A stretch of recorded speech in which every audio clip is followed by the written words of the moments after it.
Hello everyone, welcome to the OneClass channel. My name is Fajiro and I am an honors Bachelor of Science student working towards medical school.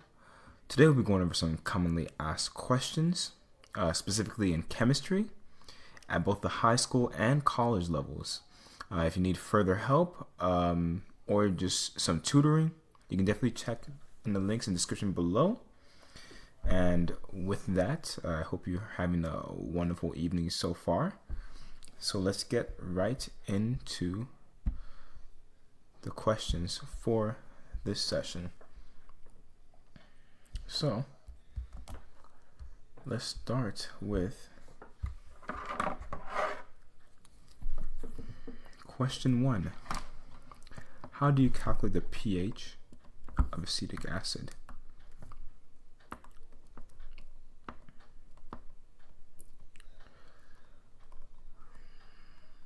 Now, this question is quite loaded and tricky because, as it even says here in the hint over there, is that there's no such thing as a pH of acetic acid because you need a concentration of acetic acid to find the pH. So without concentration,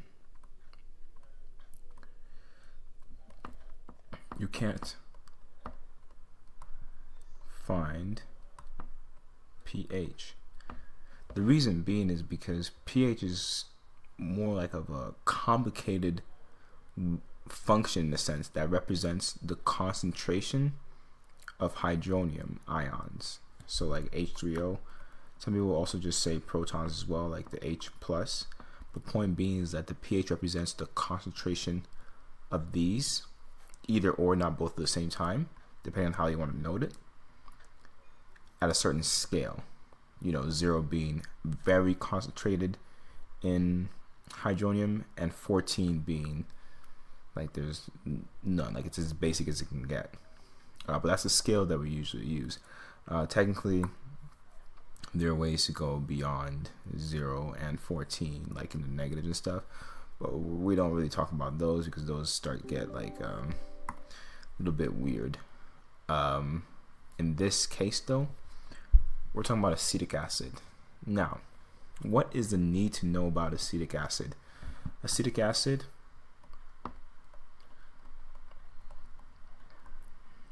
is a weak base. And that is very important because now with any concentration of acetic acid we're working with, we have to use our ICE table, initial, change, and equilibrium, because it's a weak, weak base, sorry about that, it's a weak acid, okay, meaning that as it dissociates, so acetic acid looks like this, CH3COOH, that is acetic acid, okay, and its conjugate base is CH3COO minus, okay, so this is acid and conjugate base, okay, so just to reiterate, it's a weak acid, acetic acid, not a weak base, so sorry about that.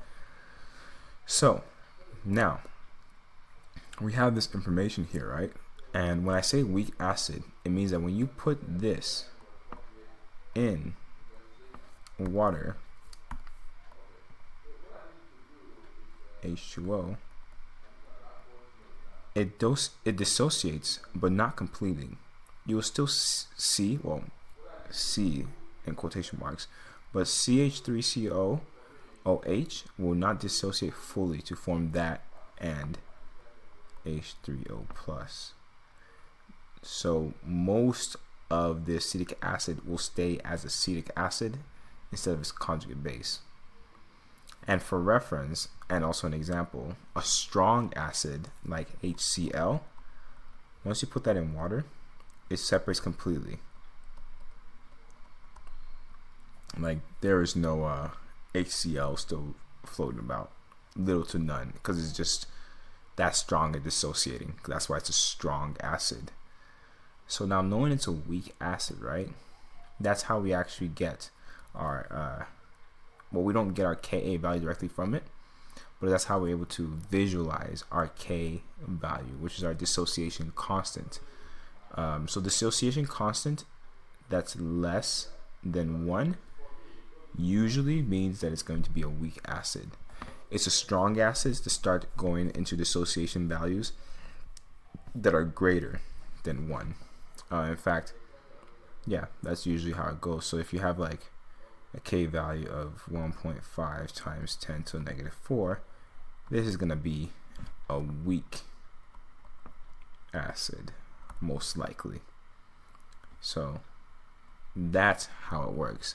Weak acids have a smaller dissociation constant, so less than 1, but still greater than 0 though, because it still does dissociate, but it can't negatively dissociate, if that makes sense. It has to be a number between 0 and 1.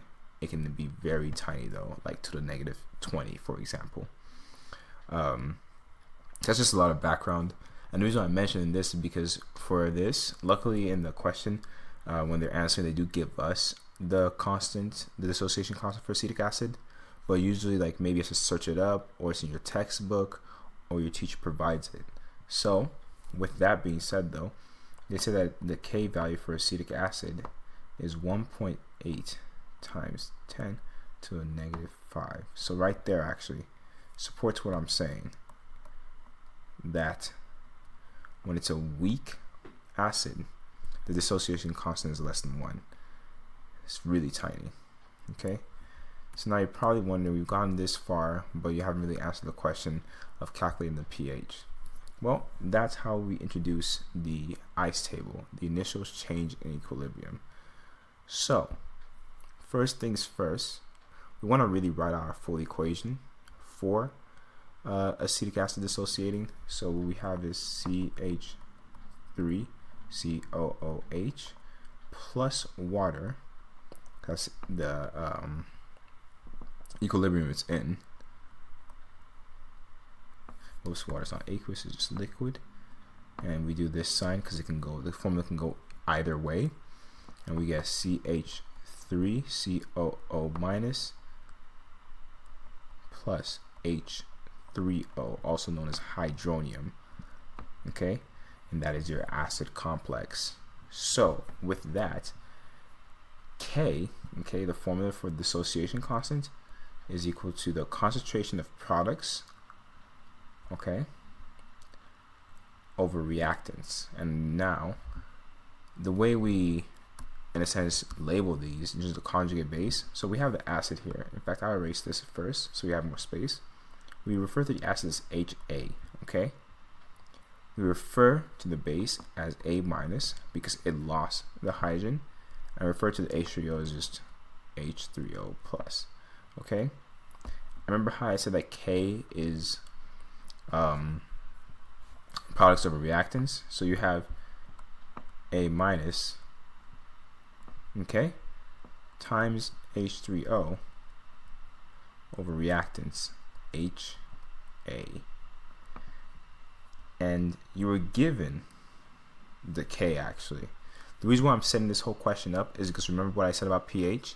The pH is another representation for the concentration of hydronium. So in a sense, you're trying to solve the equation and you're trying to solve for how much hydronium's in there. The way you do that is by doing the ICE table. So you have your HA, in this case the acetic acid, A minus, that's the conjugate base, and H3O, just label it like that.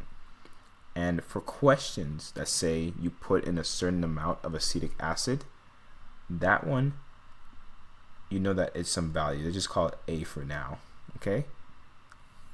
Different number. Let's use let's use M for like the concentration. And then this is 0, this is 0, okay? The reason why it's 0 is because once you put it in, initially, everything is going to be just the acid. And then because of that, the conjugate base and the H3O start forming. and it's taken away from this. And it's important that you balance these out, because for some certain acids, like for example, off the top of my head, H2SO4, so sulfuric acid, produces 2 hydrogens, but just make sure you go step by step, just because you want to make sure that you're balancing the equation correctly.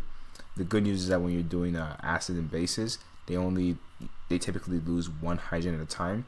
So typically this right here, this formula, is what you'd be working with most of the time. You'll rarely see, if ever, them losing 2 at once, because you want to make sure that you're, in a sense, accounting for the fact that it's a molecule losing 1 hydrogen.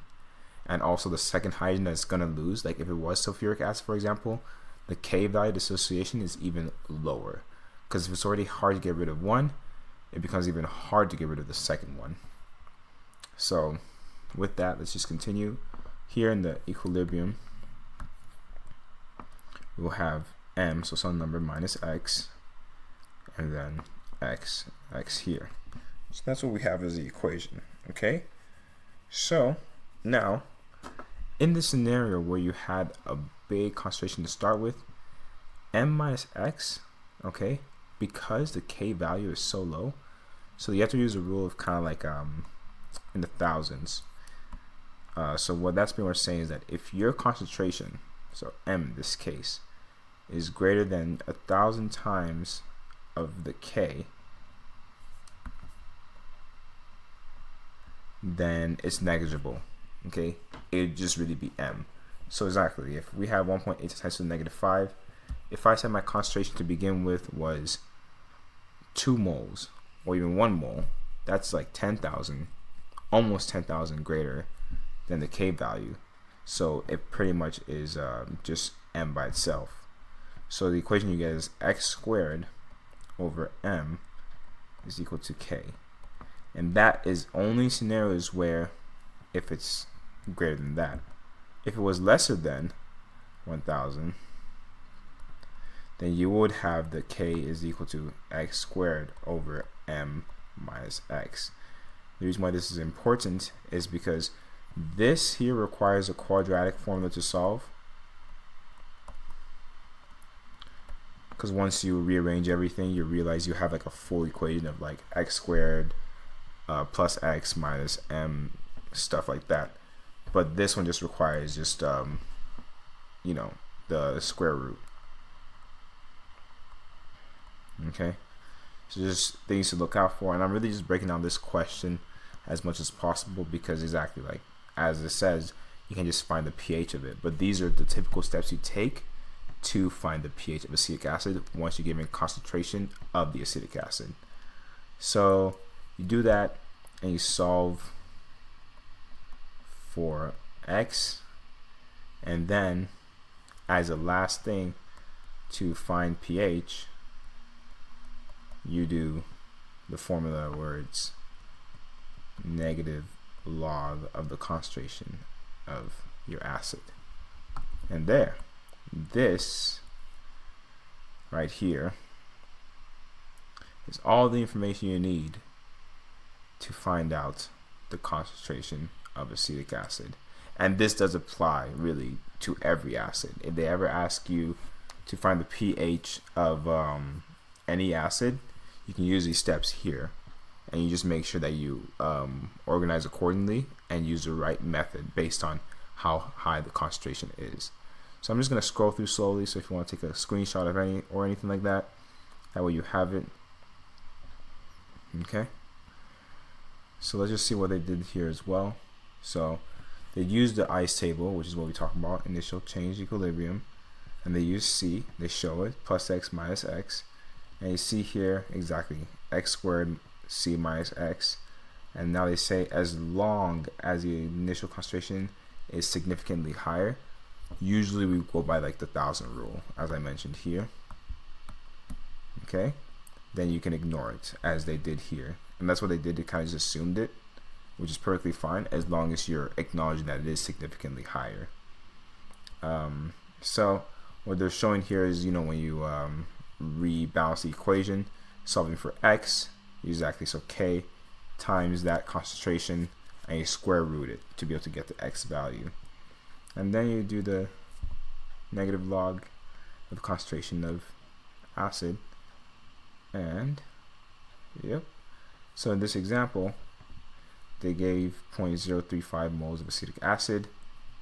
They showed their steps and everything like that, and they were now able to get the pH of 3.10, specifically for a concentration of 0.035 moles of acetic acid.